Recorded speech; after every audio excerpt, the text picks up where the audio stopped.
Lady detective 5వ భాగం. కన్నా గురించి తెలుసుకోవడానికి గోవా వెళ్తుంది సింధూర. ఎస్ఐ శ్రీకుమార్ హైదరాబాద్లో ఇన్వెస్టిగేషన్ చేస్తూ ఉంటాడు. కథ కొనసాగుతుంది. హైదరాబాద్ నుంచి డిఐజీ ఫోన్ చేశాడు శ్రీకుమార్కి. శ్రీశైలపతి కేసు ఎంతవరకు వచ్చింది? డిఐజీ ప్రశ్నకు సమాధానంగా అంతవరకు జరిగిన విషయాలన్నీ క్లుప్తంగా వివరించాడు శ్రీకుమార్. ఆ విషయాలు చెబుతూ సింధూర విషయం, ఆమె పరిశోధన విషయం, రఘు విషయం కూడా చెప్పాడు. ఐసి, మీరు రఘుని బొంబాయి వెళ్ళి అర్జెంటుగా కలుసుకోండి. సింధూర కన్న విషయం తెలుసుకుంటుంది. మరి రంగనాథం అరెస్ట్ విషయం వారెంట్తో వెళ్ళాలి ఇప్పుడు అన్నాడు. అక్కడ ఎవరి మీద మీరు కేసు ఛార్జ్షీట్ దాఖలు చేయాలన్నా సరైన ఎలిబీలు లేవు. అంచేత కోర్టులో మీరు పెట్టిన కేసు నిలబడదు. అసలు రఘుని కన్నాని పట్టుకొని ఆ నీలిరంగు బౌండ్ బుక్ కోడ్ తెలుసుకుంటే దాన్ని డీకోడ్ చేసి మనం నేరుగా హంతకులను అరెస్ట్ చేసి శిక్ష వేయించవచ్చు. కోర్టులకు కావలసింది సాక్ష్యాలు, మన నమ్మకాలు, మన అనుమానాలు కావు అన్నారాయన. అందుకే సార్ ఇన్ని జరుగుతున్నా నేను ఎవరిని అరెస్ట్ చేయలేకపోతున్నాను అన్నాడు శ్రీకుమార్.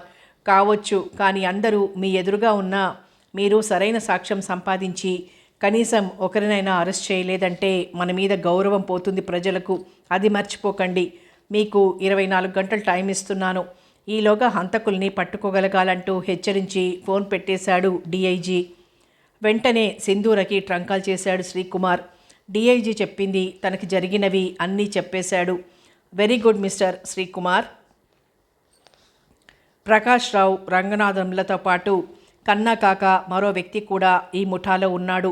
ఆ వ్యక్తి హైదరాబాద్ ఈ పూట చేరుకుని ఫ్లైట్లో బాంబే వెడుతున్నాడు. అతను ఫుల్ గ్రే కలర్ సూట్లో వస్తాడు. ఎడమ చేతికి గోల్డ్ రిస్ట్ వాచ్ ఉంటుంది. అతను మిమ్మల్ని చాలా సులభంగా పసిగట్టి మిమ్మల్ని రఘుని కలుసుకోనియకుండా ప్రతిఘటించవచ్చు. Be careful. ఇంతకు మించి నేను మీకేమీ చెప్పలేను. కన్నాని ఫాలో అవుతున్నాను నేనంటూ ఫోన్ పెట్టేసింది సింధూర. శ్రీకుమార్ చకచక అన్నీ సర్దుకుని బయలుదేరాడు. గన్నవరం నుంచి ఫ్లైట్లో హైదరాబాద్ వచ్చి బొంబాయి వెళ్లే విమానం ఎక్కాడు. సింధూర చెప్పినట్లుగానే గ్రే కలర్ సూట్లో ఒక వ్యక్తి సిగరెట్ నోట్లో పెట్టుకుని అటు ఇటు తిరుగుతూ కనిపించాడు. అతను శ్రీకుమార్ని గుర్తించాడు. శ్రీకుమార్ అతన్ని గుర్తించినా తెలియనట్లే ఊరుకున్నాడు. విమానం బయలుదేరింది. ఎయిర్ హోస్టెస్ శీతల పానీయాలు తీసుకుని వస్తుంటే ఆ గ్రే కలర్ సూట్ వ్యక్తి ఆ ట్రైన్ ఎట్టుకుంటూ వెళ్ళాడు. కావాలనే అది కాస్త వలికి శ్రీకుమార్ షర్ట్ మీద పడింది. సారీ అంటూ మరో డ్రింక్ గ్లాస్ అందించింది ఎయిర్ హోస్టెస్. ముందు మరకలు కడుక్కోవాలి అంటూ టాయిలెట్కి బయలుదేరాడు శ్రీకుమార్. అతనికంటే ముందే చకచకా వెళ్ళాడా గ్రే కలర్ సూట్ వ్యక్తి. అతను బయటికి రాగానే శ్రీకుమార్ లోపలికి వెళ్ళాడు. అతను మరకను కడుక్కుంటూ ఉంటే ఒక పక్క నుంచి సన్నగా వాసన, లైట్గా పొగ వస్తున్నట్లు అనిపించి తిరిగి చూశాడు. ఒక చిన్న భరిణ లాంటి దాంట్లోంచి ఆ వాసన వస్తోంది. అది ఏదో గ్రహించి కంగారుగా తలుపులు తెరిచి బయటికి రాబోయాడు. కానీ ఆ తలుపు రాలేదు, బిగుసుకుపోయింది. ఆ పొగ అంతా వ్యాపించసాగింది. దాంట్లోంచి వాసన చాలా ఘాటుగా వస్తోంది. ఇంకాసేపు ఆ వాసన పీలిస్తే ప్రాణం పోవడం ఖాయం. వెంటనే అతని జేబులో ఉన్న చిన్న మాత్ర తీసి వేసుకున్నాడు. ఆ మాత్ర ప్రభావం 1.5 గంట ఉంటుంది. అది మింగితే ఏ వాసన పనిచేయదు అతని మీద. అది మృంగి అలాగే ఉండిపోయాడు. శరీరం అతని స్వాధీనం తప్పింది. నరాలన్నీ బండబారిపోయాయి. వినికిడి శక్తి, ఘ్రాణశక్తి అన్నీ కోల్పోయి ఒక శవంలా మారిపోయాడు శ్రీకుమార్. టాయిలెట్ గదంతా ఆ పొగ వాసన దట్టంగా అల్లుకుపోయింది. దాదాపు బొంబాయి ఎయిర్పోర్ట్లో అడుగు పెడుతుండగా శ్రీకుమార్ మామూలు మనిషి అయ్యాడు. అప్పటికా వాసన, పొగ ప్రభావం ఆగిపోయింది. మెల్లగా తలుపు తెరుచుకుని యువతలకు వచ్చాడు. అప్పటికా గ్రే కలర్ సూట్ వ్యక్తి ఫ్లైట్ దిగడానికి సిద్ధంగా ఉన్నాడు. శ్రీకుమార్కి ఒళ్ళు మండినా చేసేదేం లేక తను ఫ్లైట్ ల్యాండ్ అవ్వగానే క్రిందికి దిగాడు. మెల్లగా బయటికి వచ్చి ట్యాక్సీ మాట్లాడుకుంటూ ఉంటే ఆ వ్యక్తి అక్కడికి వచ్చి తను కూడా ట్యాక్సీ మాట్లాడుకోసాగాడు. తను ఏదైనా హోటల్లో దిగడమా, డైరెక్ట్గా రఘు ఇచ్చిన అడ్రస్కు వెళ్ళడమా అనే ఆలోచనలో పడి చివరికి హోటల్లో రూమ్ తీసుకోవాలనే నిర్ణయించుకున్నాడు. అతని ట్యాక్సీలో వెంబడించసాగాడు ఆ సూట్ వాలా. వెనక నుంచి తుపాకీ పేలిన శబ్దం వినిపిస్తే కాస్త కంగారు పడ్డాడు ఆ ట్యాక్సీ డ్రైవర్. నువ్వు భయపడకు, ట్యాక్సీ బాగా స్పీడ్ పెంచు అన్నాడు శ్రీకుమార్. బొంబాయి నగరం అంటే దావూదులకు, దాదాలకు పెట్టింది పేరు. వాళ్ల ముఠాల వాళ్ళు సామాన్యంగా రోజు ఎక్కడో అక్కడ ఏదో గొడవలో చావడమో ఇతరులను చంపడమో చేస్తూ ఉంటారు. అదంతా మాఫియా గ్యాంగ్గా ప్రసిద్ధి పొందిన వాళ్ళు, వరల్డ్ క్రిమినల్సు. వాళ్ళని లా అండ్ ఆర్డర్ ఏమీ చేయలేని స్థితిలో పడిపోయింది. అంచేత ఆ డ్రైవర్కు ఇలాంటివి కొత్త కాదు. కారుకు ఏ తుపాకీ గుండు తగలకుండా వంకర టింకర్లుగా నడుపుతూ హోటల్ చేర్చాడు. అతనికి అనుకున్న దానికంటే ఎక్కువగానే డబ్బు ముట్టజెప్పి రిసెప్షన్ కౌంటర్లోకి వెళ్ళాడు శ్రీకుమార్. అతను సామాన్యంగా బొంబాయి వస్తే ఆ హోటల్లోనే దిగుతాడు. పై అంతస్తులో అతనికి రూమ్ అలాట్ అయింది. రూమ్లోకి వెళ్ళి టిఫిన్కి ఆర్డర్ ఇచ్చి అలసటగా మంచం మీద వాలాడు. అతను ఏ హోటల్లో దిగింది గుర్తుపెట్టుకుని వెళ్ళిపోయాడు గ్రే కలర్ సూట్ వ్యక్తి. మరో అరగంటకు ఫ్రెష్గా తయారయ్యాడు శ్రీకుమార్. అలా క్రిందికి దిగి బీచ్ వరకు వెళ్ళొద్దాం అనుకుంటూ బయలుదేరాడు. అప్పుడు సింధూరకు ఫోన్ చేయడం ఎలాగో కుదరదు. దానికి రాత్రి 10 గంటలు దాటాలి. ఆమె కన్నను పట్టుకోగలిగితే, ఆ నీలిరంగు పుస్తకం తెరవగలిగితే అంతా అందులోనే ఉంటుంది. మిస్టరీ వీడిపోతుంది. అటు శ్రీశైలపతి మరణం, ఇటు వాహిని మరణం అన్నీ తేలిపోతాయి. అసలు ఈ కన్నకి రంగనాథానికి ఏం సంబంధం? తనని వెంటాడుతూ ఆ సూట్వాలా వస్తున్నాడా లేడా అని పరిశీలనగా చూశాడు శ్రీకుమార్. ఆ ప్రాంతాన అతను ఉన్నట్టు ఎక్కడా కనిపించలేదు. బీచ్ అంతా జనసందోహంతో నిండిపోయింది. ఎవరి మధ్య ఎవరు ఉన్నా తెలుసుకోలేని పరిస్థితి. కాసేపు అటు ఇటు పచారు చేసి అతి జాగ్రత్తగా బయటకొచ్చాడు శ్రీకుమార్. అక్కడ గ్రే కలర్ సూటు ధరించిన వ్యక్తి మరో 2 వ్యక్తులతో మాట్లాడుతూ మధ్య మధ్య బీచ్ కేసు చూస్తూ కనిపించాడు. అంటే తను బీచ్కి రావడం అతను గమనించాడన్నమాట. శ్రీకుమార్ తీవ్రంగా ఆలోచించి వాళ్ళకి పక్కగా నడుచుకుంటూ రాసాగాడు. జేబులోంచి కర్చీఫ్ తీసి తుడుచుకుంటున్న ఆ సూటు వ్యక్తి శ్రీకుమార్ని చూసి కర్చీఫ్ జేబులో పెట్టుకోబోయి క్రిందికి జారబిడ్చి గబగబా తన అనుచరులతో ముందుకు కదిలాడు. ఆ కర్చీఫ్ అతి లాఘవంగా అందుకున్నాడు శ్రీకుమార్. ఆ కర్చీఫ్కి చివర వి అన్న గుర్తు కొట్టొచ్చినట్లు కనిపించింది. అంతేకాదు, ఆ కర్చీఫ్ చివర డిజైన్ కాకుండా 4 ఇళ్ల బొమ్మలు, వాటి మధ్య టాకా వేసిన 2 కట్లు కనిపించాయి. ఇది కూడా ఏదో వారి కోడ్ గుర్తు అయి ఉంటుందని గ్రహించాడు శ్రీకుమార్. అది జాగ్రత్తగా జేబులో దాచి ఏమెరగనట్టు చకచక ముందుకొచ్చాడు. అప్పటికి కారులో రెడీగా ఉన్నారంతా. అది గమనించినట్టే టాక్సీ మాట్లాడుకొని తన హోటల్ అడ్రస్ చెప్పి కూర్చున్నాడు. అతను హోటల్కి చేరేసరికి ఆ కారు కాస్త దూరంలో ఆగి కనిపించింది. తను ఎందుకు బొంబాయి వచ్చాడో వీళ్ళకి తెలుసు. రఘు చాలా ముఖ్యమైన వ్యక్తి అయి ఉంటాడు. అందుకే అతను ఎప్పుడు కలుసుకుంటారా అని మాటు వేసి పట్టుకున్నారు. అసలింతకీ ఇతనెవరు? వి అంటే అతని పేరా లేక అతని గ్రూప్ పేరా? తనకి తెలియకుండా తనని ఎలా ఫాలో అవ్వగలుగుతున్నాడు? దానికి ఎవరి సహకారమైనా ఉందా? ఉంటే ఎవరిది?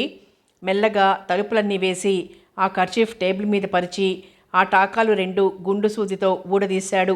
అతని కళ్ళు మిలమిలా మెరిశాయి. ఆ టాకాల క్రింద 1, 3 నెంబర్లు వేసున్నాయి. ఈ నెంబర్లు దేనిని సూచిస్తున్నాయి? అతనికి చటుక్కున వి అక్షరం గల కర్చీఫ్ మూలపడిందని తీసి తడిపి కృష్ణవేణి కాలుకి కట్టుకట్టిన గోవిందమ్మ గుర్తుకొచ్చింది. అయితే ఆ కర్చీఫ్ ఇది ఒకటేనా? దానికి ఇలా టాకాలు నెంబర్లు ఉన్నాయా అని ఆలోచించసాగాడు. ఈ నెంబర్లతో తనేం సాధించగలడు? ఈ అంకెలు దేనికి సంబంధించినవో తనకి తెలియదు కదా. ఆ కర్చీఫ్ జాగ్రత్తగా దాచి ఏది ఏమైనా రఘుని కలుసుకుని తీరాలి అని అనుకున్నాడు శ్రీకుమార్.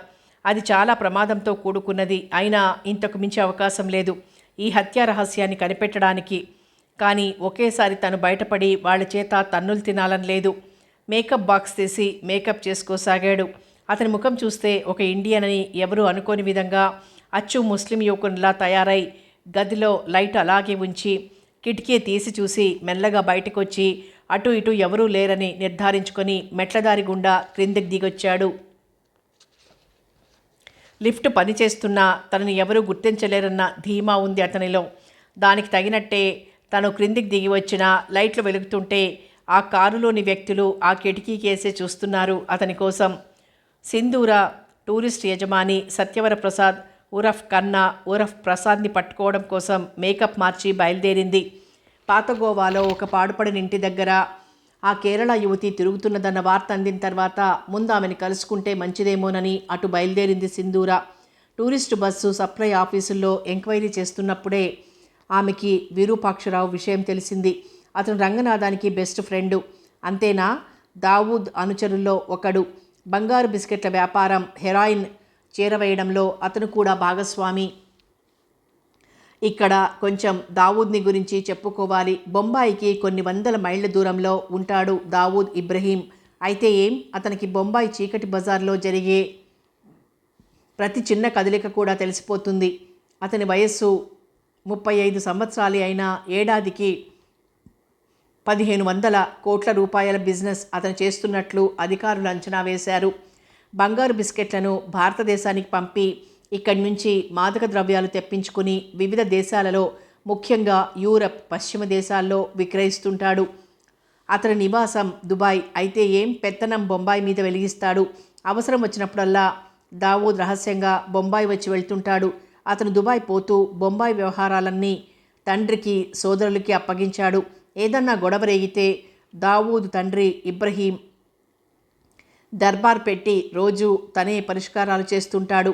ఇవన్నీ పోలీసులకు తెలిసినా, అధికారులకు తెలిసినా చెయ్యలేని పరిస్థితిలో పడిపోయారు. అంటే దావూద్ ఆధిపత్యం ఎంత ఉందో అర్థమయ్యే ఉంటుంది. అలాంటి దావూద్ అనుచరుల్లో ఒకడైన విరూపాక్షరావు టూరిస్ట్ బస్సులకు, యాత్రా స్పెషల్స్కు ఒక ప్రత్యేకమైన బిజినెస్ క్రింద ప్రజలకు చూపిస్తూ అక్కడక్కడ హెరాయిన్ లాంటివి సప్లై చేసి రహస్యంగా డబ్బు సంపాదిస్తూ ఉంటాడు. దావూద్కి కూడా తెలియకుండా ఆ యాత్రా స్పెషల్స్, టూరిస్ట్ బస్సుల ద్వారా చేసే వెధవ పనులకి సత్యవర ప్రసాద్ని పార్ట్నర్గా పెట్టుకున్నాడు. అతను తనకు తోచిన విధంగా తను సంపాదిస్తుంటాడు 2 చేతులా. మనిషికి డబ్బు ఉందా లేదా అన్నదే ఈ రోజుల్లో ముఖ్యం, కానీ అది ఎలా సంపాదించారు, నీతిపరంగానా అవినీతి పరంగానా అన్నది ఎవరికీ అవసరం లేదు కనుక అతను లక్షాధికారుల జాబితాలోకి అచరకాలంలోనే చేరిపోయాడు. పాత గోవా వచ్చింది సింధూర. వాస్కోడిగామా గేటుకు ఉత్తరం పక్కన 200 గజాల దూరం నడిస్తే ఒక చిన్న మలుపు వస్తుంది. ఆ మలుపులోంచి వెళ్ళి ఎడమ పక్కకు తిరిగితే అక్కడ ఒక చిన్న చీలిక. ఆ చీలిక అడవికి పోయే దారికి అడ్డుదారి. ఆ అడ్డదారిన కొంచెం ముందుకు వెడితే ఒక పాలరాతి భవనం కనిపిస్తుంది. ఆ భవనానికి ఎప్పుడూ గట్టి కాపలా ఉంటుంది. ఆ భవనం పక్క నుంచి అడవి క్రిందే లెక్క. దానికి వెనక పక్క వంటగది ఉంటుంది. అందులో కుడిపక్క నుంచి ఎడమవైపు 4వ కిటికీకి కొక్కేలు లేవు. బయట నుంచి సులభంగా తెరవవచ్చు. దానికి చువ్వలుండవు. కన్నా అక్కడికి మకాం మార్చాడు. దానికి కారణం రంగనాథం శ్రీకుమార్ అతన్ని వెంటాడుతూ గోవా వస్తున్నాడని ఇన్ఫర్మేషన్ అందివ్వడంతో తన జాగ్రత్తలో ఉండాలన్న కోరికతో ఉన్న చోటు నుంచి మార్చాడు.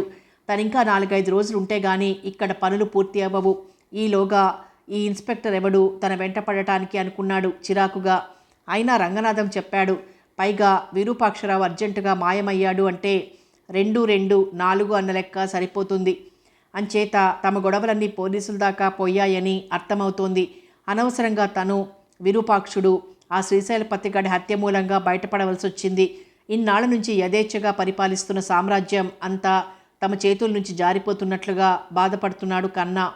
చేతిలో ఒక వైర్ బ్యాగ్ తీసుకుని చకచక అడుగులు వేస్తోంది ఆ కేరళ యువతి. సింధూర కళ్ళు మిలమిలా మెరిశాయి.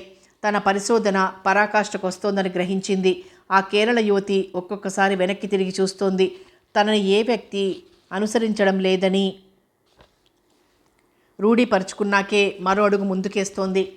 సింధూర్ అది గమనించి ఆమెకు అనుమానం కలగకుండా చాకచక్యంగా తప్పించుకుంటూ ముందుకు పోతోంది ఆమెను అనుసరించి. ఆ పాలరాతి భవనం దాకా వచ్చి చటుక్కున పక్కకు తిరిగిందామె. ఆ పాలరాతి భవనం ఎవరిది అన్నట్టు ఆశ్చర్యంగా చూసింది సింధూర. దాని మీద వేసి ఉన్న పేరు చదివి ఆమెకి మతిపోయినట్లయింది. అది ప్రముఖ చర్చి ఫాదర్ ఇల్లు. చాలా అందంగా, ఆకర్షణీయంగా ఉంది. అయితే అతని మేడకు అంత కాపలా దేనికా అనుకుంది ఆశ్చర్యంగా. దాదాపు 7-8 మంది కాపలా కాసే వ్యక్తులున్నారు. అదీ కాక ఆయన ఈ అడవిదారి మార్గంలో ఎందుకింత డబ్బు ఖర్చు పెట్టి కట్టాడా అని కూడా అనిపించింది. ఆ కేరళ యువతి నిజానికి కేరళ ఆమె కాదు. ఆమె ఎవరో ఎవరికీ తెలియదు. ఇంగ్లీష్, హిందీ, మలయాళం, అరవం, తెలుగు భాషలు బాగా మాట్లాడగలదు. అవతలి వ్యక్తి భాషను అనుసరించి ఆమె మూవ్ అయిపోతుంది. ఆమె తిన్నగా ఆ భవనం వెనక పక్క ఉన్న ఓ వంటగది దగ్గరికి వచ్చింది. అటు ఇటు చూసి ఆ కిటికీ తొలగించుకుని లోపలికి వెళ్ళింది. సింధూర ఏమాత్రం ఆలస్యం చేయకుండా తను అక్కడికి వచ్చింది. లోపలికి వెళ్ళిన ఆమె కిటికీ తలుపులు మూసి వెళ్ళిపోయింది. సింధూర మెల్లగా తను ఆ కిటికీ తలుపులు తెరిచి లోపలికి ప్రవేశించింది. అది వంటగది అయినా చాలా పెద్దది. ఒక పక్క వంట సామాగ్రి, మరో పక్క చాలా ఖాళీ ఉంది ఆ గదికి. అందువల్ల దాన్ని 2 భాగాలుగా చేశారు. లోపలకు దిగిన సింధూర అలాగే ఒక క్షణం నిలబడిపోయింది. లోపల నుంచి మాటలు వినిపిస్తున్నాయి. ఎవరన్నా నిన్ను చూశారా? కన్నా ప్రశ్న. ఎవరూ చూడలేదు. కన్నా దృష్టి హఠాత్తుగా సింధూర మీద పడి ఉలిక్కిపడ్డాడు. ఎవరు నువ్వు? ఇక్కడికి ఎలా వచ్చావు అని అడిగాడు ఆశ్చర్య క్రోధాలు మిళాయించి. మిస్టర్ సత్యవరప్రసాద్, మీరు పోలీసులకు లొంగిపోతే కనీసం కాస్త శిక్ష అయినా తగ్గుతుంది. ఇలా వాళ్ళ ఇళ్లల్లో వీళ్ళ ఇళ్లల్లో దాగినంత మాత్రాన వచ్చి పడేది ఉండదు. నేరానికి శిక్ష తప్పదు. నేరాలు శిక్షలు అంటూ పెద్ద పెద్ద డైలాగులు చెబుతున్నావు. నిన్న పోలీసుగాడు పంపించాడా? తీవ్రంగా అడిగాడు. అవును, నీ సహచరులంతా ఈ పాటికి వ్యాన్లో సర్దుకొని ఉంటారు. మర్యాదగా ఇప్పుడు లొంగిపోతే నీకు మంచిది అంది సింధూర. ఆ మాటను నమ్మలేనట్టు చూశాడు కన్నా.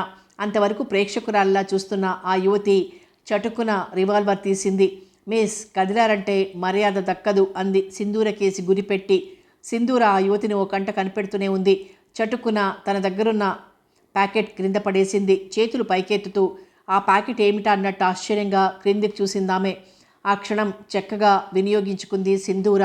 ఆమె చేతులను రివాల్వర్ ఎగరగొట్టేసింది. అనుకోని చర్యకు విస్తుపోయినట్లు చూసిందామె. తన రివాల్వర్ చటుకున బయటకు తీసింది సింధూర. మిస్టర్ కన్నా, నీలం రంగు పుస్తకం తెరిచే కోడ్ పద్ధతి నీకు తెలుసు. దాని నెంబర్ చెప్పు అంది రివాల్వర్ గురిపెట్టి. నాకు తెలియదు, అయితే అనుభవించంటూ రివాల్వర్ ట్రిగర్ నొక్కబోయింది. ఆ యువతి ఎగిరి సింధూర చేతిని ఒక్క తన్ను తన్నింది. సింధూర మీదికి మరో పక్క నుంచి కలబడ్డాడు కన్నా. ఆ ఇద్దరి మధ్య ఆడసింహంలా ఉంది సింధూర. ఆమె కళ్ళు కోపంతో ఎరుపెక్కాయి. ఎదురు దెబ్బకు సిద్ధంగా ఉంది. కానీ రివాల్వర్ చాలా దూరంలో ఉంది. శ్రీకుమార్ రఘు దగ్గరికి బయలుదేరాడు. వాడియా యూనిట్లో పనిచేయడం అతనికి సరదా, కాలక్షేపం కోసమే. అది కూడా అతని స్వప్రయోజనానికి తప్ప కళాభిమానంతో కానీ ఫోటోగ్రఫీ మీద ఉన్న ప్రేమతో కానీ అతను చేరలేదు. కొత్త గనక పని నేర్చుకునేదాకా వేచి చూద్దాం అన్న తలంపుతో వాడియా కూడా అంత పట్టించుకోవడం లేదు. కానీ అతగాడెవడో తెలిస్తే అసలు పెట్టుకునేది కాదు కూడా. రఘు ఇచ్చిన అడ్రస్ మరొకసారి చూసుకున్నాడు శ్రీకుమార్. అది అతని ఇంటి అడ్రస్. అది చెంబూరు ప్రాంతం. అక్కడికే బయలుదేరాడు. బొంబాయి నల్లబజారులో గొప్ప పేరు ప్రఖ్యాతులు ఆర్జించిన దావూద్ అనుచరులు ఇంచుమించు అలాంటి ప్రాంతాల్లోనే ఎక్కువ మంది ఉన్నారు. రఘు ఇల్లు పట్టుకోవడానికి మరో అరగంట పట్టినా అక్కడే కూర్చుని ఉన్నాడెవరితోనూ మాట్లాడుతూ. అతనెవరో కూడా సులభంగానే గ్రహించాడు. అతని పేరు రషీం. అతను దావూద్ అనుచరుల్లో చాలా ముఖ్యమైన వాడు. ఒక హత్య కేసులో పోలీసులు అరెస్ట్ చేశారు. అయితే అరగంటకే అతను బయటకు వచ్చాడు. అతను కూర్చుని మాట్లాడుతూ శ్రీకుమార్ని చూసి మాటలాపేసి ఎవరా అన్నట్టు చూశాడు. కాస్త మేకప్ మార్చడంతో రఘు కూడా గుర్తుపట్టలేదు. మిస్టర్ రఘు, మీతో చిన్న పని ఉండొచ్చాను. మీ గోవా పర్యటనలో వాడియా గారి యూనిట్లో మీరు అసిస్టెంట్ కెమెరామన్గా పనిచేశారట. మీరు ఫోటో తీసిన భాగాలు చూస్తే ఒక గొప్ప పిక్చర్లో కెమెరామన్గా అవకాశం ఇద్దామని అనుకుంటున్నాను. మా నిర్మాత గారు అవకాశం ఉంటే ఆ క్యాసెట్ షో వేస్తారనుకుంటున్నాను. అది ప్రస్తుతం ఆవిడ దాన్ని మహారాష్ట్ర గవర్నమెంట్కు ప్రజెంట్ చేశారు. మా దగ్గర లేవు. అలాగా అన్నట్టు తల పంకించాడు శ్రీకుమార్. నిజానికి రఘు ఇల్లు ఆ ప్రాంతానికే వన్నెలు చిన్నెలు పలికిస్తోంది. అది ఈ మధ్యనే కట్టుకున్నట్లు దాని మీద పేరు, సంవత్సరం గోడకు రాతి పలక మీద వేయించింది స్పష్టంగా కనిపిస్తోంది. పేరు ఊరు లేని ఒక అనామిక ఫోటోగ్రాఫర్కి అంత ఇల్లు తన స్వాధ్యతంతో కట్టగలిగాడంటే నమ్మతగ్గది కాదు. అతని వెనుక ఉన్న ఆస్తి ఏమిటో అందరికీ అర్థమవుతూనే ఉంది. అయితే అది అతనే గుర్తించడం వల్ల లోకాన్ని మభ్యపెట్టడానికే వాడియా లాంటి గవర్నమెంట్ ఫోటోగ్రాఫర్ దగ్గర హై రికమెండేషన్తో చేరింది. ఇంతకీ మీరెవరు? అప్పటికి నోరు తెరిచిన ఆ వ్యక్తి శ్రీకుమార్ని సూటిగా అడిగాడు. నేను సహనిర్మాతను అంటూ రఘు వైపు తిరిగి, మీ ఫ్రెండ్, అదే టూరిస్ట్ బస్ల ఫ్రెండ్ ఒకసారి ఫోన్ చేసి మాకు గుజరాత్ ట్రిప్ వేయడానికి బస్ అరేంజ్ చేస్తారేమో కాస్త చెబుతారా? నాకు టూరిస్ట్ బస్ల ఫ్రెండ్ ఉన్నాడని మీకెలా తెలుసు? అనుమానంగానే అడిగాడు రఘు. ఊరందరికీ తెలిసింది. నాకు తెలియడంలో ఆశ్చర్యమేముంది? అయితే ఆ ఊరి వారిలో ఒకరిని పట్టుకుంటే వాళ్లే చెప్పేవాళ్లుగా. మీరు కూడా ఈ ఊరి వారినని మిమ్మల్ని పట్టుకున్నాను. సంతోషం. కానీ అతను ఇప్పుడు ఎక్కడున్నాడో తెలియదు. అందుచేత మీకు నేను చెప్పలేను. అతనికి చాలా బ్రాంచీలున్నాయని అంతా చెప్పుకుంటారు. అందుకని అడిగానన్నాడు శ్రీకుమార్. మీరు ఫలానా పని మీద ఫలానా చోటుకి వెడుతున్నారని మాకు రూట్ ముందుగా తెలియచేయాలి.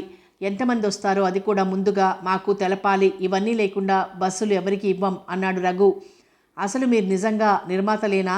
అనుమానంగా అడిగాడు అక్కడ కూర్చున్న వ్యక్తి. ఇవ్వము అంటున్నారు, మీరు కూడా పార్ట్నరేనేమిటి? చెప్పుని అడిగాడు శ్రీకుమార్. అదంతా ఎందుకు మీకు? అక్కడి నిబంధనలు చెబుతున్నాను వినండి. ఆ పద్ధతి ప్రకారం మీరు అక్షరాలా ఫాలో అవ్వాలి. మీ రూల్స్కి వ్యతిరేకంగా మేమెందుకు నడుస్తాము? మీ నిబంధనల మేరకే నడుస్తాము. ముందు మాకు ఇచ్చేది లేనిది కనుక్కొని చెప్పండి. ఇంతలో బయట కారాగింది. అందులోంచి దిగాడు విరూపాక్షరావు. శ్రీకుమార్ని చూసి, వీరెవరు రఘు అని అడిగాడు కూర్చుంటూ. మన ద్వారా బస్సులు సంపాదించాలని వచ్చిన ఒక చోటా బడా కాని నిర్మాత గారు. మీకు బస్సులు దేనికి? ఏదైనా షూటింగ్ ఉందా? అవునండి, ఒక పెద్ద ఊరేగింపు సీనుకు 40 దాకా బస్సులు కావాల్సి ఉంటుంది. అందుకని వచ్చాం. మీరు ఎన్ని ఇవ్వగలిగితే అన్ని ఇవ్వండి అన్నాడు శ్రీకుమార్. నాకు దాని ప్రొపరేటర్ ఊళ్ళో లేరు, వస్తే కానీ చెప్పలేను. పోనీ అడ్రస్ ఇవ్వండి, ఆ తర్వాత నేను ఊరి నుంచి వచ్చాక వారిని కలుసుకుంటాను. విరూపాక్షరావు, రఘు ఒకరి ముఖాలొకరు చూసుకొని, మీరు శ్రమనుకోక రేపు శాంతాక్రస్ దగ్గరకు రండి అన్నాడు రఘు. మీరు ఒకసారి ఇప్పుడు ఫోన్ చేయండి, వారు వచ్చారో లేదో, లేకపోతే మేము మరో చోట ప్రయత్నిస్తాం. శ్రీకుమార్ మాటకి ఆ పని చేయండి అన్నాడు విరూపాక్షరావు చప్పున. ఈ మాట మీరు ముందుగానే చెబితే సరిపోయేదంటూ లేచాడు శ్రీకుమార్. ఈ ఇద్దరు ఇక్కడే ఉన్నారు, వీళ్ల నుంచి ఎలా తనకి కావలసిన సమాచారం సేకరించాలా అని శ్రీకుమార్ ఆలోచిస్తూ, మీతో అబద్ధం చెప్పడం దేనికి కానీ మాకు 160 కిలోల వరకు హెరాయిన్ కావాల్సి ఉంటుంది. అది మీరు తప్పకుండా అందిస్తారన్న ఆశతో వచ్చానన్నాడు మెల్లగా. అది విని ఆలోచనగా తలపంకించి ఊరుకున్నాడు రఘు. మీరు షూటింగ్ ఎక్కడ తీస్తారు? బొంబాయిలోనేనా అని అడిగాడు కాస్త ఆలోచించి. ఏదైనా వెరైటీ ప్లేస్ చూద్దామని గోవా వెడదామనుకుంటున్నాను. ఊరేగింపులు, సమ్మెలు, కొట్లాటలు ఇలాంటి వాటన్నింటికి ఏ హైదరాబాదో విజయవాడో అయితే బేషుగ్గా సరిపోతుంది. కానీ గోవాలో ఏముంటుంది? అసలు సంఖ్య కంటే అతిథి సంఖ్యలు ఎక్కువగా గల గోవా లాంటి చోట ఊరేగింపులు, సమ్మెలు, అరుపులు అంటే ప్రజలు నవ్వుతారు అన్నాడు రఘు. అదే కదా మరి వెరైటీ చూపించాలనేది. ఆయన గోవాలోనే ఉన్నారు. మీరు మీ యూనిట్తో బస చేస్తే ఆయనే వస్తారు మీ దగ్గరికి. ఏం కావాలి అంటూ. ఆయనంత పరోపకారమూర్తి మరెవరూ ఉండరు. మీకు వీలైతే రాత్రి ఫ్లైట్లో బయలుదేరి గోవా వెళ్ళండి అన్నాడు సలహాగా రఘు. అయితే నేను ఇక్కడ ప్రయత్నం చేయనవసరం లేదుగా? ఆయన ఇవ్వమంటే అలాగే ఎన్నైనా ఇస్తాం. మీరు గోవా వెళ్ళి ఒబరాయిలో బస్ చేయండి. ఒబరాయికి ఆయన రెగ్యులర్ కస్టమర్. థ్యాంక్ యూ అంటూ లేచాడు శ్రీకుమార్. ఆయన పేరు SVI. ఆ పేరు చెబితే అక్కడ టూరిస్ట్ బస్సుల వారికి సులభంగా అర్థమవుతుంది అన్నాడు రఘు. థ్యాంక్స్, మిమ్మల్ని శ్రమ పెట్టినందుకు అంటూ బయటకు నడిచాడు శ్రీకుమార్. మిస్టర్ రఘు, ఇతని మీద ఒక కన్ను వేసి ఉంచడం మంచిది. ఇతగాడెవరో కౌన్ కిస్కా గాడు. మనం దేనికి భయపడాలి? ఇప్పుడు నువ్వు చెప్పిన పోలీసు ఉద్యోగి హోటల్లో హాయిగా ఉన్నాడు. మనం అతను తిరిగి హైదరాబాద్ చేరకుండా జాగ్రత్త పడటం మంచిది. తగిన సాధనాలతో రాత్రి 12 గంటలకి నువ్వు హోటల్కి వెళ్ళి అతన్ని రివాల్వర్తో పేల్చివేసినా నీకు రిమోట్ కంట్రోల్ ద్వారా ఆ విషయాలన్నీ అందజేయబడతాయి అన్నాడు రఘు. బయటకు వెళ్ళిన శ్రీకుమార్ చాటుగా ఆ మాటలు వినే వెళ్ళాడు. చూద్దాం ఎవరి బలాబలాలు ఎలా ఉన్నాయో అనుకుంటూ ఇంకా టాక్సీ జోలికి పోకుండా లోకల్ ట్రైన్ ఎక్కి వెళ్ళిపోవాలని నిర్ణయించుకున్నాడు శ్రీకుమార్. తిన్నగా హోటల్కి వచ్చి సింధూరకి ఫోన్ చేశాడు. మిస్టర్ శ్రీ సత్యవరప్రసాద్ గోవాలో పట్టుబడ్డాడు. నేను బయలుదేరొస్తున్నానంటూ ఫోన్లో వినిపించింది అట్నుంచి. శ్రీకుమార్ ఆనందపడ్డాడు. వెంటనే హైదరాబాద్ DIGకి ఫోన్ చేశాడు. నాకు సింధూర ఇంత క్రితమే ఫోన్ చేసి చెప్పింది. తగిన బందోబస్తు చేశాం, వాళ్ళు బయలుదేరారు. ఇప్పుడు మీరు అరెస్ట్ వారెంట్ తీసుకొని రఘుని, విరూపాక్షరావుని అరెస్ట్ చేయడానికి సిద్ధంగా ఉండండి. వివరాలన్నీ సింధూర వచ్చాక మాట్లాడుకోవచ్చు. మీరు వాళ్ళిద్దరిని అరెస్ట్ చేసి హైదరాబాద్ తీసుకురండి అంటూ మరికొన్ని సూచనలు ఇచ్చి ఫోన్ పెట్టేశాడు DIG. తనని ఖతం చేయడానికి 12 గంటలకి వస్తాడు విరూపాక్షరావు. అతగాడిని ఇక్కడే అరెస్ట్ చేయాలి అనుకుంటూ 12 గంటలకు జరగబోయే గొడవలకి అప్పుడే విరుగుడు ప్రయోగానికి సిద్ధమవుతున్నాడు శ్రీకుమార్. సరిగ్గా రాత్రి 12 గంటలైంది. హోటల్ అంతా నిశ్శబ్దంగా ఉంది. తలుపు బోల్ట్ వేసి తను డ్రెస్ చేంజ్ చేసుకుని దిండు కింద లైసెన్సర్ భద్రంగా పెట్టుకొని ఫ్యాన్ ఆన్ చేసి హాయిగా పడుకున్నాడు శ్రీకుమార్. దూరంగా కారాపి ఒకసారి ఆ హోటల్ కేసు చూశాడు విరూపాక్షరావు. పక్కన రఘు ఉన్నాడు. మీరు ఇక్కడే ఉండండి, నేను విజిల్ వేస్తాను, అవసరమైతే రండి అంటూ ముందుకు నడిచాడు విరూపాక్షుడు. ఆ హోటల్ అతనికి పెద్ద తెలియందేం కాదు. రకరకాల వేషాల్లో ఆ హోటల్కి చాలాసార్లు వెళ్ళినవాడే. ఉజ్జాయింపున ఏవి ఎక్కడున్నాయో అతనికి బాగా తెలుసు. లిఫ్ట్ బాయ్తో పని లేకుండా సరాసరి ఫస్ట్ ఫ్లోర్లోకి చేరుకున్నాడు గోడ మీద నుంచి. అక్కడి నుంచి మెట్లెక్కుతూ దర్జాగా అతను రూమ్ దగ్గరికి వచ్చాడు. సరిగ్గా రిసెప్షన్లో ఎంక్వైరీ చేసినట్టు శ్రీకుమార్ రూమ్ దగ్గరికి వచ్చేశాడు. కీ హోల్లోంచి లోపలికి చూశాడు. హాయిగా విశ్రాంతిగా పడుకుని ఉన్నాడు శ్రీకుమార్. మిస్టర్ పోలీస్ ఇన్స్పెక్టర్, ఈ పూటతో నీ ఆయుర్దాయం సరి అనుకుంటూ తన దగ్గర ఉన్న ద్రావకం ఆ కీ హోల్లో వేశాడు. వెంటనే అది బుసబుస పొంగి తలుపు తెరుచుకుంది. సైన్స్ అభివృద్ధి చెందుతున్న కొద్దీ జనం దాన్ని మంచికి చెడుకు కూడా ఉపయోగించుకుంటున్నారు. బహుశా మంచి కంటే చెడుకే ఎక్కువ వినియోగింపబడుతుందని చెప్పవచ్చు. అందుకే ఎంతో కష్టపడి తయారు చేసిన ద్రావకం ఇలా దుర్వినియోగం అయిపోతోంది. లోపలికి వచ్చి తలుపు దగ్గరకు నొక్కివేశాడు. తలుపు తీస్తున్నప్పుడే మెలకు వచ్చింది శ్రీకుమార్కి. అతను అసలు నిద్రపోతుంటే కదా మెలకువ రావడానికి. చీమ చిటుక్కుమన్నా లేచే స్థితిలోనే ఉన్నాడు. ఎవరు నువ్వు? మంచం మీద నుంచి లేస్తూ అడిగాడు శ్రీకుమార్. నేనెవరో తర్వాత చెబుతాను, ముందు నీ సంగతి చెప్పు. నువ్వు హైదరాబాద్ నుంచి ఇక్కడికి దేనికి వచ్చావో తెలుసుకోవచ్చా? నేను నీ కోసం రాలేదు, రఘు కోసం వచ్చాను. రఘుతో ఏం పని? నీ కథనెలా తెలుసు? నేను అని నీకెలా తెలుసు? నువ్వు నన్ను ఎందుకు ఫాలో అవుతున్నావు? అది చెబితే ఇది నేను చెబుతాను, తాపీగా అన్నాడు శ్రీకుమార్. ఓహో, నన్నే ఎదురు ప్రశ్న వేస్తున్నావన్నమాట. చెబుతా విను. మా గోల్డ్ రాకెట్ పట్టుకోవడం నీ వల్ల నీ తాత వల్ల కాదు, అది గ్రహించు. మీ గోల్డ్ రాకెట్ ఇన్వెస్టిగేట్ చేసేది నేను కాదు, మిస్ సింధూర అండ్ మిస్టర్ హరిశ్చంద్ర. చేతనైతే వాళ్ళని పట్టుకో, నిర్లక్ష్యంగా జవాబిచ్చాడు శ్రీకుమార్. వాళ్ళిద్దరి సంగతి నాకు తెలుసు. సింధూర గారి ఫ్రెండ్ని శ్రీశైలపతి హత్య కేసు టేకప్ చేస్తున్న వాడివి నువ్వని కూడా నాకు తెలుసు. నువ్వు ఏం ఆశించి ఇక్కడికి వచ్చావో కూడా నాకు తెలుసు. కానీ అది నెరవేరదు. అన్నీ తెలిసి ఊరికి ఎందుకు వచ్చావని అడుగుతావెందుకు? కంఠశోషకి కాకపోతే అన్నాడు శ్రీకుమార్ తాపీగా. అవును, కంఠశోష. నువ్వు నిజం చెబుతావేమో ఒక ఛాన్స్ ఇచ్చి చూద్దాం అనుకున్నాను. అన్యాయంగా నీ ప్రాణం తీయడం దేనికి అనుకున్నాను. నువ్వు దారిలోకి రావడం లేదు. పో, మా దారికి నిన్ను తెప్పించాలిగా. రివాల్వర్ లాగి చటుక్కున అతని కేసు గురిపెట్టాడు. ఇంతలో ఆ గది గోడల్ని చీల్చుకుంటూ భయంకరమైన ఆర్తనాదం. అది ఒకసారి కాదు, 2 సార్లు. శ్రీకుమార్ నిబ్బరంగా విరూపాక్షరావు కేసు చూస్తున్నాడు. ఆ ఆర్తనాదం విరూపాక్షరావుని కదిలించినట్టుంది. వెనక్కి తిరిగి చూశాడు. శ్రీకుమార్ ఒక్క ఉదుటున అతని చేతిలో పిస్టల్ ఎగురుగొట్టాడు. విరూపాక్షరావు గిరుక్కున తిరిగాడు ముందుకు. పిస్టల్ పడినంత మాత్రాన ఏం పోయింది అంటూ బెట్టుకున్న చిన్న సిరంజి లాంటిది బయటకు తీసి గురి చూసి శ్రీకుమార్పై స్ప్రే చేశాడు. గబాల్న దిండు ముఖానికి అడ్డం పెట్టుకున్నాడు శ్రీకుమార్. అది స్పాంజి దిండవడం వల్ల రంధ్రం చేసుకుంటూ ముందుకొచ్చింది. ఆ దిండు క్రిందికి గిరాట వేస్తున్నట్లే వేసి తిప్పి విరూపాక్షరావు ముఖం మీదికి విసిరాడు. అది సూటిగా పోయి విరూపాక్షరావు ముఖాన్ని తాకింది. అది ఊహించిన అతను మరేదో చేయబోయేలోగా ఆ ద్రావకం ప్రభావం అతని మీద చూపించింది. అది పీల్చకుండా ఉండటం అతని వల్ల కాలేదు. ఆ కాస్త ద్రావకం అతన్ని పడగొట్టింది. ముఖం ఒక పక్కకి తిరిగిపోయింది. అతను అలాగే అచేతనంగా ఉండిపోయాడు. ఏ వేళకి ఏ విధమైన సంకేతం రాకపోవడంతో విసుగ్గా చూశాడు రఘు ఆ హోటల్ కేసి. విశాఖపట్నం నుంచి ఢిల్లీ వెళ్లే సూపర్ ఫాస్ట్ ఎక్స్ప్రెస్ ఇది విజయవాడ మీదుగా నడుస్తుంది. ఈ రైలును విజయవాడలో కర్ణాటక ఎక్స్ప్రెస్కి కలుపుతారు. విశాఖకు న్యూఢిల్లీ నుంచి బయలుదేరిన ఆ ట్రైన్లో అపర్ణ, ఆమె పక్క సింధూర కూర్చునున్నారు. అది సూపర్ ఫాస్ట్ ఎక్స్ప్రెస్ అయినా రాజమండ్రి, నిడదవోలు, తాడేపల్లిగూడెం, ఏలూరులో ఆగుతుంది కనుక రాజమండ్రి దాటాక అనకాపల్లి వరకు టికెట్ తీసుకుంది అపర్ణ. సింధూర వాల్తేరు వరకు టికెట్ తీసింది. సింధూర తన అచ్చు ఆంగ్లో ఇండియన్లా మారిపోవడంతో ఎవరూ గుర్తించలేదు. నువ్వెన్ని చెప్పినా వినవు. సరే, ఇదిగో ఈ పళ్ళు తిను దారిలో అంటూ అందించాడు బుట్టలో పళ్ళు పెట్టి అపర్ణకి ప్రకాశ్రావు. థ్యాంక్స్ అంటూ అందుకుంది అపర్ణ. అది ఒక ప్లాస్టిక్ పెట్టె. అందులో ప్రేలుడు వస్తువు పెట్టాడు.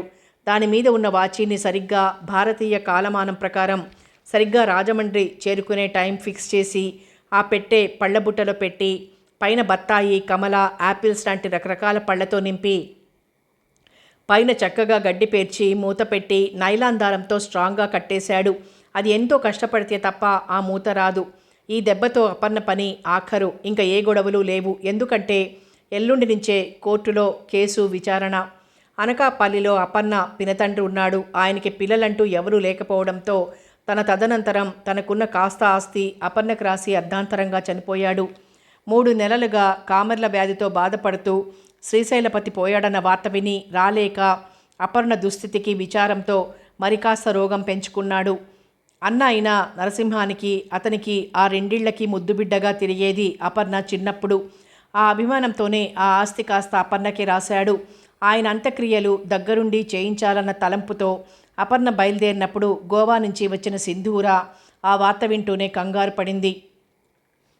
అయితే అపర్ణ ఆసరికే ప్రయాణమై బయలుదేరుతోంది. ఆమెను వారించే అవకాశం లేక వెంటనే రైల్వే వారికి ఫోన్ చేసి విశాఖకు టికెట్ రిజర్వ్ చేయించింది. ఆమె అనకాపల్లిలో ఆగుతుందని తెలియదు కనుక ఎక్కడ దిగితే అక్కడ దిగవచ్చు అని వాల్తేరుకు టికెట్ తీసుకుంది సింధూర. రైలు శరవేగంగా పోతోంది. తన పక్కనున్నది సింధూర అని అపర్ణకి తెలియదు. ఇంత ప్రేమగా ప్రకాశ్రావు పళ్ళబుట్ట అందించాడంటే ఏదో ఉంది అన్న నిర్ణయానికి వచ్చిన సింధూర ఆ బుట్టని బాగా పరిశీలనగా చూసింది. పళ్ళబుట్టలో ప్లాస్టిక్ పెట్టెలో ఉన్న టైం బాంబు రాజమండ్రి గోదావరిని ఎప్పుడు దాటుదామా అన్నట్లు తహతహలాడిపోతోంది. తన ప్రతాపం చూపడానికి ఒక వ్యక్తిని రైలు ప్రమాదంలో పోయినట్టుగా ఎలిబి సృష్టించడానికి ప్రకాశ్రావు పడుతున్న తాపత్రయం సింధూర నిశిత దృష్టికి ఇంకా సోకలేదు. అపర్ణ నిబ్బరంగా కూర్చుని పుస్తకం చదువుకుంటోంది. అక్కడక్కడ లోకాభిరామాయణం ముచ్చటించేవారు, గుప్పు గుప్పున రైలు పొగల ధూమపాన ప్రియులు చేసే పొగ మేఘాలను భరించలేక సతమతమయ్యే కొందరు, ఆడవారితో ఆ కంపార్ట్మెంట్ అంతా ఏదో జరగబోయేదాన్ని ఎదుర్కోవడానికి రంగం సిద్ధం చేసుకుంటున్నట్టుంది. రైలు అఖండ గోదావరి వంతెన అధిరోహించింది. ఇంకా 45 నిమిషాలు మాత్రమే ఉంది టైం బాంబ్ పేలడానికి. రైలు సడన్గా ఆగిపోయింది.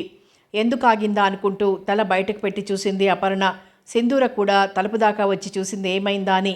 ఎందుకో ఆగిపోయిందంటూ అంతా తలలు బయటపెట్టి తలుపు దగ్గరికి వచ్చి చూస్తున్నారు. సిగ్నల్స్ ఆగిపోయాయని కొందరు అంటున్నారు. 2 పళ్ళు తీసుకుందామా అని అనిపించినా ఆ ప్యాకింగ్ అంత గట్టిగా ఉండటంతో అది కత్తిరించే మార్గం లేక ఆగిపోయింది. అపర్ణ పుస్తకం చదివి కళ్ళు మండుతున్నాయి. పావుగంట తర్వాత బయలుదేరింది ట్రైను. ఇంకా అరగంటే ఉంది ఆ టైం బాంబ్ పేలడానికి. ట్రైన్ ఎక్కిన తర్వాత సింధూరకు ట్రైన్ ఆగినప్పుడే ఆమెతో మాట్లాడటానికి అవకాశం కలిగింది. మిస్సెస్ అపర్ణ, ఐఎమ్ సింధూర అంది మెల్లగా ఆమెకి వినపడేటట్టు. ఆ మాటకు విస్మయంగా చూసింది అపర్ణ. అదేమిటి మీరిలా అంది ఆశ్చర్యంగా. మాట్లాడకండి, ప్రకాశ్రావు తాలూకు వ్యక్తి పక్క బోగీలో ఉన్నాడు. అతన్ని మీరు గుర్తుపట్టగలిగితే చాలా మేలు చేసుకున్నవారు అవుతారు. మీ మటుకు మీకు అంది సింధూర. రైలు వంతెన మీద కదా ఆగింది, మనం దిగి ఎలా వెళ్ళగలం అని అడిగింది అపర్ణ. స్టేషన్లో ఆగగానే దిగి మార్దాం అంది సింధూర. అపర్ణ అలాగేనన్నట్లు తల పంకించింది. మీరెక్కడికి పెడుతున్నారు? అనకాపల్లి, మా బాబాయ్ గారింటికి. మా బాబాయ్ పోయారు. ఆయన కర్మకాండలు మనిషిని పెట్టి నేనే చేయించాలని. ఆయన కాస్తా కూస్తా ఉన్న ఆస్తి ఏదో నాకే రాసిచ్చాడంది అపర్ణ. ఆ మాటకు తల పంకించింది సింధూర. కానీ ఎల్లుండి నుంచి మీ కేసు ఇంట్లో ఉన్న జనాభా లాయర్ విశ్వనాథం మీద పెట్టిన కేసు విచారణ ప్రారంభం.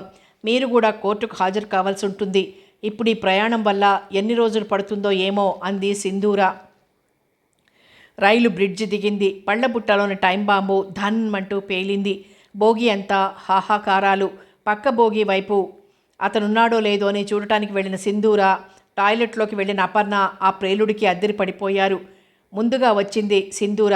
రైలు ఆగిపోయింది. రైల్వే పోలీసులు పెట్టెలను జనమంతా అటు ఇటు తిరగసాగారు. పరిస్థితి గ్రహించిన సింధూర అపర్ణ చేయి పట్టుకుని కాస్త అవతలకు తీసుకెళ్ళింది. బోగీలో ప్రేలుడు వార్త రైలంతా పాకిపోయింది. ఎవరు పెట్టారు, ఎలా పెట్టారు, చివరికి రైలు బోగి కూడా ఆహుతైంది అనుకుంది అపర్ణ బాధగా. సింధూర అపర్ణని ఒక పక్క కూర్చోపెట్టి తను మళ్ళీ ఆ బోగి దగ్గరికి వెళ్ళింది. అప్పటికే అధికారులు వచ్చి శల్య పరీక్ష చేస్తున్నారు. ఆ ప్రేలుడు బుట్టలోంచి అని అందరికీ అర్థమైంది. దాంతో కథ పూర్తిగా గ్రహించేసింది సింధూర. అపర్ణని ఈ ప్రమాదంలో ఇరుక్కుపోయినట్లు చిత్రీకరించడానికి ప్రకాశ్రావు ఆడిన నాటకం ప్రత్యక్షంగా చూసిన సింధూర ఎలా అయితేనేం తన అపర్ణను రక్షించగలిగినందుకు చాలా సంతోషించింది. పోలీసులకు ఇన్ఫర్మేషన్ అందడం, ప్రకాశ్రావు వెంటనే అరెస్ట్ కావడం జరిగిపోయాయి. అనకాపల్లి వెళ్లకుండానే తిరిగొచ్చింది అపర్ణ. ఆమెను చూసి గోవిందమ్మ, కావమ్మ ముఖం మార్చుకున్నారు. కృష్ణవేణి విడ్డూరంగా చూసింది. చస్తుందనుకున్నది ఎలా బ్రతికొచ్చిందా అని. విరూపాక్షరావు, కన్న, రంగనాథం, ప్రకాశ్రావు, రఘు అంతా వేరువేరు చోట్ల అరెస్ట్ కాబడి ఒకే చోట శ్రీకృష్ణ జన్మస్థానానికి సర్దుకున్నారు. ఆమర్నాడే కేసు విచారణ. 10 పేజీల కేసు వివరాలను కోర్టులో చదివి వినిపించాడు పబ్లిక్ ప్రాసిక్యూటర్ ధవన్. లాయర్ విశ్వనాథంతో సహా అంతా కోర్టుకు హాజరయ్యారు. ప్రముఖ పారిశ్రామికవేత్త, వితరణశీలి, పుర ప్రముఖుడు అయిన శ్రీశైలపతి గారు ఫిబ్రవరి 24వ తేదీన రాత్రి ఆయన గదిలో దారుణంగా హత్య చేయబడ్డారు. హత్యకు ఉపయోగించిన 30 కాలిబర్ రివాల్వర్ గుండు ఆయన గుండెల్ని చీల్చివేసింది. ఆ సమయంలో అపర్ణ గారు ఇంట్లో లేరు. ఓల్డ్ స్టూడెంట్ల ఫంక్షన్కు కాలేజీకి అటెండ్ అయ్యారు. ఆవిడ శ్రీశైలపతి గారి 2వ భార్య. ఆ తర్వాత మిస్ వాహిని అనే గొప్ప రచయిత్రి అపర్ణ గారిని కలుసుకున్న తర్వాత అనుకోని విధంగా ఆమె హత్యకు గురైంది. ఆ హత్య చేసిన వ్యక్తి ఆమె శరీర భాగాల్ని చెక్కపెట్టెలో ఉంచి వాళ్ల తోటలోనే పడేసిపోయారు. అది మరొక హత్య. ఆ తర్వాత శ్రీశైలపతి గారి వంటవాడు బ్రోమైడ్ పాళ్లు అధికంగా తీసుకోవడం వల్ల చనిపోయాడు. అది కూడా హత్యే, అయినా కనబడని హత్య. తన యావదాస్తి శ్రీశైలపతి గారు లాయర్ విశ్వనాథం గారికి రాశారని లాయర్ గారు చెప్పడంతో శ్రీశైలపతి ఆస్తి మీద ఆజమాయిషీ చేస్తున్న ఆ ఇంట్లో వారికి ఆగ్రహంగా మారి శ్రీశైలపతి ఆస్తి తనదేనంటూ లాయర్ విశ్వనాథం మీద కోర్టులో దావా వేశారు. కేసు వివరాలు విన్న తర్వాత లాయర్ విశ్వనాథం బోన్లో నిలబడ్డాడు. మిస్టర్ విశ్వనాథ్, మీరొక గొప్ప లాయర్. మీకు శ్రీశైలపతి గారికి ఏం బంధుత్వం ఉంది? ఉంటే అది ఏ రకమైన బంధుత్వం? ఆయన ఆస్తి అంతా మీ పేరున రాసి చనిపోవడానికి కారణమేమిటి? పబ్లిక్ ప్రాసిక్యూటర్ ప్రశ్నించాడు. ఆయన ఆస్తి నా పేరున రాసిన మాట నిజమే. అసలు ఆ విషయం నేను చెప్పే వరకు వారికెవరికీ తెలియదు. ఆయన కర్మకాండలయ్యాక ఆస్తి వాటాల విషయం తేల్చుకోవాలని ఆయన బంధువర్గీయులు అనుకున్న కొంచెం ముందుగానే ఆ విషయం వెల్లడించాల్సి వచ్చింది జవాబిచ్చాడు విశ్వనాథ్. ఆయనకి పిల్లలు లేకపోవచ్చు కానీ మొదటి సంబంధం గోవిందమ్మ, 2వ సంబంధం అపర్ణ, ఆ ఇద్దరూ జీవించే ఉన్నారు. వారి పోషణకైనా శ్రీశైలపతి గారు ఏదో ఏర్పాటు చేయాలి. ఆ విషయం ప్రస్తావించకుండా ఆస్తి మొత్తం మీదేననడం లాయర్ అయిన మీకు సమంజసమేనా? తీవ్రంగా అడిగాడు పబ్లిక్ ప్రాసిక్యూటర్. ఇందులో అసమంజసాలు ప్రసక్తి లేదు. వారెందుకు రాశారు అన్నది అలా ఉంచితే ఆ రాయడానికి శ్రీశైలపతి గారి 2 భార్యల పోషణకు ఆస్తి ఉంచకుండా ఎందుకు రాశారు అన్నది తెలియడానికి ఇక్కడ శ్రీశైలపతి గారు లేరు, అంచేత సమాధానం లేదు. అయితే ఆయన ఆస్తి నాకు రాస్తున్నట్టు ఏనాడు తెలియచేయలేదు. నాతో ఆ విషయం ప్రస్తావించి ఉంటే ఏదైనా సలహా ఇచ్చి ఉండేవాడిని. ఆ ఆస్తి తాలూకు విషయాలు పోస్ట్లో నాకు అందే వరకు ఆ వీలునామా అలా వ్రాయబడిందని నాకు తెలియదు జవాబిచ్చాడు విశ్వనాథ్. శ్రీశైలపతి గారు రాసి పోస్ట్లో పంపిన ఆ వీలునామా కవర్తో సహా మీరు కోర్టులో దాఖలుపరిచారా? డిఫెన్స్ లాయర్ అడిగాడు విశ్వనాథాన్ని. ఇవిగో అంటూ డిఫెన్స్ లాయర్ ప్రసేన్కు అందించాడు విశ్వనాథం. ఇవి స్వహస్తాలతో శ్రీశైలపతి గారు రాసి ఆయన హత్య చేయబడే రోజు అనగా ఫిబ్రవరి 24వ తారీఖున వంట మనిషికి ఇచ్చి పోస్ట్ చేయించాడు. ఆ విషయాన్ని దాని మీద ఉన్న పోస్టల్ స్టాంపు నిరూపిస్తోంది. అది ఆ మర్నాడు అంటే 25వ తారీఖు లాయర్ గారికి అందింది. అది దాని నకలు 2 పోస్ట్ చేశారు శ్రీశైలపతి గారు. డిఫెన్స్ లాయర్ వాక్యం పూర్తి కాకుండానే యువర్ ఆనర్, వారు రాయడం రాసి ఉండవచ్చు కానీ దానిని రిజిస్టర్ చేయలేదు. అందుచేత రిజిస్టర్ కాని వీలునామాలు ఏ విధంగానైనా మార్చవచ్చు. తగిన విచారణ చేసి మా క్లయింట్ గోవిందమ్మ, రంగనాథం, ప్రకాష్ రావులకు తగిన న్యాయం చేకూర్చాలి. బాది తరపున లాయరు సవినయంగా మనవి చేసి కూర్చున్నాడు. ఆస్తి ఆయన స్వార్జితం. ఎవరికైనా ఏ విధంగానైనా రాసే హక్కు ఆయనకుంది. ఆయన ఆస్తికి తగిన వ్యక్తిగా విశ్వనాథాన్ని అనుకోవచ్చుగా. అందరి వాదనలు వినేసరికి తలనొప్పి వచ్చినట్టయింది జడ్జికి. ఆ కేసును వాయిదా వేసి లేచాడు. విచారణ పునఃప్రారంభమైంది. శ్రీశైలపతిని అద్దాలు పగలగొట్టి లోపలికి ప్రవేశించి నిద్రపోతున్న అతన్ని కాల్చి చంపినందుకు రంగనాథం బెస్ట్ ఫ్రెండ్ అనిపించుకుంటున్న కన్నా ఉరఫ్ సత్యవరప్రసాద్, అతని మీద పోలీస్ వారు 6 పేజీల ఛార్జ్షీట్ దాఖలు చేశారు. మిస్టర్ శ్రీకుమార్, శ్రీశైలపతి గారిని సత్యవరప్రసాదే హత్య చేశాడు అనడానికి కారణాలేమిటి? అది చెప్పడానికి ముందు అసలు శ్రీశైలపతి గారు ఎవరో, వారికి సత్యవరప్రసాద్ ఎలా తెలుసో, అసలు అతన్ని హత్య చేయడానికి పొరిగొల్పిన విషయాలేమిటో ఈ కాగితాలు చదివితే మీకే అర్థమవుతుందంటూ 2 కాగితాలు అందించాడు శ్రీకుమార్. జడ్జి అందుకొని ఒకసారి పరిశీలనగా చూసి చదవడం ప్రారంభించాడు. అందులో ఇలా ఉంది: డియర్ వరప్రసాద్, మనం ఏం చెప్పినా శ్రీశైలపతి వినే పరిస్థితిలో లేడు. ఇక మనం ఆఖరి ప్రయత్నం చేయడం మంచిది. శ్రీశైలపతి ఆస్తి 10 లక్షల పైనే ఉంటుందని నా అంచనా. ఆ 10 లక్షల ఆస్తి మనకి రావాలి అంతే. ఇంతవరకు శ్రీశైలపతికి ఏ డౌటు లేదు చస్తానని. అందుచేత వీలునామా రాసి ఉండడు. ఒక కాపీ మనం రాసి శ్రీశైలపతిని బెదిరించి సంతకం పెట్టించడం ఒక పద్ధతి. ఆఖరి క్షణాల్లో మనం చెప్పి పక్కనే ఉండి రాయించి అక్కడికక్కడ రిజిస్టర్ చేయడం మరో పద్ధతి. ఇందులో ఏదో ఒకటి మనం సాధ్యమైనంత త్వరలో పూర్తి చేయాలి. ఏదో ఒకటి ఆలోచించు రంగా. ఆ ఉత్తరం పక్కన పెట్టి మరొక ఉత్తరం తీశాడు జడ్జి. అది విరూపాక్షరావుకు రాసింది. డియర్ మిస్టర్ విరు, నువ్వు ఇచ్చిన ద్రావకం కాస్త కల్పిస్తున్నాను. ప్రకాశ్రావు చేత కాఫీలోనో పాల్లోనో కలిపించి నీ లెక్క ప్రకారం ఓ వారంలో ముసలాడు హరి అనాలి. ఈలోగా మన పనులు పూర్తి చేసుకోవాలి. పరిస్థితులు ఒక్కొక్కసారి మనకు అనుకూలంగానూ మరొకసారి ప్రతికూలంగానూ కూడా కనిపిస్తున్నాయి. రేపు 5వ యాత్ర స్పెషల్ వేస్తున్నాడు కన్నా. దాంట్లో చాలా భాగం లాగించేయి.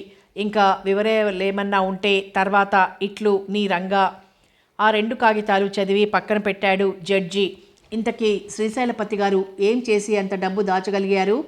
ఆ ప్రశ్నకి సమాధానం అపర్ణ గారు చెబుతారు గంభీరంగా అన్నాడు లాయర్ విశ్వనాథ్. అపర్ణ బోనులో నిలబడింది. ఇలా చెప్పడం ప్రారంభించింది. సుమారు 35 సంవత్సరాల క్రితం గోదావరి జిల్లాలో ఒక గ్రామం. ఆ గ్రామంలో భూస్వాములు అనబడేవారు ఓ 10 మంది ఉంటే మిగిలిన వారంతా ఆ పని ఈ పని చేసుకుని బ్రతికే కష్టజీవులే. ఆ ఇళ్ళు ఓ 50 ఉండేవి. ఏదో ఉండి లేనట్టు ఉండే ఇళ్ళు ఓ 25 ఉండేవి. దాదాపు 50 ఎకరాల పొలము, 16 ఎకరాల మామిడి తోట ఉన్న ఆసామి భుజంగరాయ శర్మ. ఆయనకు ఆ ఊళ్ళో మంచి పలుకుబడి, గౌరవం ఎక్కువగా ఉండేవి. అందరికంటే అని చెప్పడంలో తప్పేమీ లేదు. ఆయన శ్రీ రాజా ఇనుగంటి వెంకట రామ రాజబహదూర్ గారికి చాలా ఆంతరంగికులు, ముఖ్యులు. దాతృత్వంలోనూ సద్గుణ సంపత్తిలోనూ కవులను కళాకారులను ఆదరించడంలోనూ ఆయనే సాటి. ఆయన సద్గుణమూర్తి. భుజంగరాయ శర్మకి 2 ఆడపిల్లలు. చాలా కాలం వరకు ఆయనకి మగపిల్లలు కలగలేదు. ఆ విషయంగా ఆయనకి ఎప్పుడూ చింత ఉండేది. ఇలా ఉండగా ఒకనాటి రాత్రి బహదూర్ వారి కలలో శ్రీమన్నారాయణుడు కనిపించి, ఖరనామ సంవత్సర శ్రావణ శుక్ల విధియనాడు నా ఆవిర్భావం జరుగుతుంది. ఆ తర్వాత కార్యక్రమం అంతా నువ్వే పూర్తి చెయ్యని చెప్పి మాయమయ్యాడు. ఆయనే శ్రీ అన్నవరం సత్యనారాయణ స్వామిగా వెలుగొందిన మహానుభావుడు. రామరాయణం గారికి కల నిజమై రత్నగిరి మీద సత్యదేవుడు వెలిశాడు. ఆ రోజున ఆయన పక్కన ఉన్నది భుజంగరాయ శర్మ గారే. భగవంతుడికి గుడి గోపురము వెలిశాయి. సత్యనారాయణ వ్రతాలతో నిరత అన్నదానంతో అన్నవరం వెలుగుతున్న సమయంలో పుత్ర సంతానం కోసం ఆ దేవుడిని ప్రార్థిద్దామని ఒక పూర్ణిమ నాడు వ్రతదీక్ష స్వీకరించి అక్కడ స్వామి దర్శనం చేసుకుని పంపా తీరానికి మిత్రులతో కబురు చెబుతూ వచ్చాడు శర్మ. ఆ పంపా నది తీరాన చిన్న పెట్టె తేలుతూ వచ్చి ఆగింది ఆయన ముందు. ఏమిటా అన్నట్లు చూశాడు భుజంగరాయ శర్మ. అందులో దగదగా మెరుస్తూ 4 వజ్రాలు, 2 ముత్యాలు, 2 పగడాలు కనిపించాయి. అవి స్వామివారికి అందజేద్దామనుకుంటూ ఇంకా ఏమున్నాయా అని చూశాడు. లోపల బంగారు రేకు కనిపించింది. దానిమీద సంస్కృతంలో ఏవో అక్షరాలు కనిపించాయి. శర్మగారు సంస్కృతంలో గొప్ప పండితుడు కనుక ఆ సువర్ణ రేకును తీసి శుభ్రంగా తుడిచి అక్షరాలు చదివాడు. అందులో ఈ బంగారు రేకు తీసి ఎవరైతే చదువుతారో వారు వజ్రాలు చేతిలోకి తీసుకుని 3 సార్లు పైకి అరంగుళాలు ఎత్తు ఎగరవేసి పట్టుకున్నప్పుడు వారికి సంక్రమించేవే అయితే వారి చేతిలో పడతాయి. కాని పక్షంలో పెట్టెలో జారి నీళ్లలోకి వెళ్ళిపోతాయి. తమ వారసుడిని అన్వేషిస్తూ తిరుగుతున్నవివి. వీటి ఖరీదు దాదాపు 5 లక్షలు. అది చదివి వజ్రాలు చేతిలోకి తీసుకుని ఆరంగుళాల ఎత్తు 3 సార్లు ఎగరేశాడు భుజంగరాయ శర్మ. అవి అతని చేతిలోనే పడ్డాయి. ఆ పెట్టె తీసుకుని ఇంటికొచ్చాడు. ఆ పెట్టె వచ్చిన వేళ అతనికి కుమారుడు కలిగాడు. అతనికి లక్ష్మీప్రసాద్ అని పేరు పెట్టుకుని అల్లారు ముద్దుగా పెంచాడు. ఆ వజ్రాలు, పగడాలు, ముత్యాలు ఉన్న పెట్టె అలా దైవ మందిరంలో ఉంచి పూజించడం తప్ప అవి ఏమీ వాడుకోలేదు. ఈనాడు వాటి ఖరీదు 25 లక్షల పైనే ఉంది. ఆ వజ్రాలు సామాన్యమైనవి కావు. ఆ పెట్టెనలా పూజిస్తూ మరింత భాగ్యవంతుడయ్యాడు భుజంగరాయ శర్మ. ఆ పెట్టె తన కొడుకైన లక్ష్మీప్రసాద్కిచ్చాడు. ఆయన పోతూ ఆయన కొడుకైన శ్రీశైలపతి గారికి ఇచ్చిపోయాడు. ఆ విధంగా సత్యనారాయణ స్వామి కరుణా కటాక్షం అన్నట్టు భుజంగరాయ శర్మగారి మనవడు శ్రీశైలపతి గారి పరమైంది. ఆయన ఒకసారి ఆ వజ్రాల వెల ఎంత ఉంటుందో తెలుసుకోవాలనిపించి వజ్రాల వర్తకుని పిలిపించి చూపించాడు. ఆ వజ్రం ఒకటి చాలా ఖరీదు. 4 కలిసి కొనడం అసంభవం ఎవరికైనా. ఒక్కొక్కటి 25 లక్షల పైనే ఉంటుంది. 4 వజ్రాలు 4 25 లక్షలు. ఆ పగడాలు ముత్యాలు కూడా చాలా అరుదుగా దొరికేవి. ఇవి ఎన్ని సంవత్సరాల క్రిందటివో ఇప్పటికీ మెరుగు మాయలేదు. ఇంకా 200 సంవత్సరాలైనా వాటి షైనింగ్ పోయి ఇలాంటివి దొరకవు అని నిష్పక్షపాతంగా చెప్పాడు. ఆ బంగారు రేకు కూడా 5-6 తులాల పైనే ఉంది. అది కల్తీ లేని మేలిమి బంగారం. తులం బంగారం రేట్ ఎంత ఉందో మీకు తెలుసుగా అంటూ ఆగాడు. శ్రీశైలపతి ఆ మాటలకు చాలా సంతోషించాడు. తను కూడా ఆ పెట్టెని పూజా మందిరంలో ఉంచి పూజించడం ప్రారంభించాడు. అయితే ఒక వజ్రం అమ్మి చూడాలని మటుకు అతను మనసులో నిశ్చయించుకున్నాడు. కృష్ణప్రసాద్ కూడా తండ్రి భుజంగరాయ శర్మ ఇచ్చిన పొలాలు తోటలు జాగ్రత్తగా చూసుకుంటూ వచ్చినప్పటికీ శ్రీశైలపతి ఆ పొలం పుట్టలు చూస్తూ ఆ పల్లెటూరులో ఉండటం ఇష్టం లేక పట్నంలో ఏం బిజినెస్ పెడదామా అని ఆలోచిస్తూ ఉండేవాడు. ఎప్పుడెప్పుడు ఆ గ్రామ కవాటాలు ఛేదించుకుపోదామా అని తహతహలాడేవాడు.